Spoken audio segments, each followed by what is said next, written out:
ስሜ ተስፋለው ባንክ ቤት ይደክፈል ተብያለው። ባንክ ቤት ከፍለን ሜሴጅ ስለሚደርስ ባትመጣም ችግር የለም ተብሎ በትክክል ተስተናግጃል። ጥሩ አገልግሎት ነው ሰጡኝ። አመራሩም በጣም ዋይስ ፐርሰን ነው።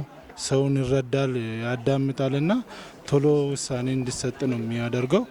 እንደሱ እንዳለው ነገርኩ ፈታለኝ ተደስቼ እየርኩ ነው። ጥሩ ነው። ጥሩ እያስተናገዱ ነው። እየተራራጡ እያስተናገዱ ነው። ጥሩ ነገር ነው ያየሁት። ተፈጽሞልኛል። መጨረሻ በስነ ስርዓት ነው የሚያስተናግዱት። ቢሮ እንትን ውስጥ ያሉት መስኮት ውስጥ ያሉ ሰዎች በስነ ስርዓቱ ከሌጋ ሄድ የከሌጋ መጉላላት የለም። በሰከንድ ውስጥ ጨርሼ ነው የወጣሁት። ቢኮዝ ወጥ ሰው በወረፋ አይደለም ሮጦ ነው የሚገባው። እንመለከታል እሱ ጋር ሄዳሉኝና እሱ ጋር ሄድኩት። እሱ ደግሞ ሶሉሽን ሰጠኝ። ምን በጣም ተደስቻለሁ።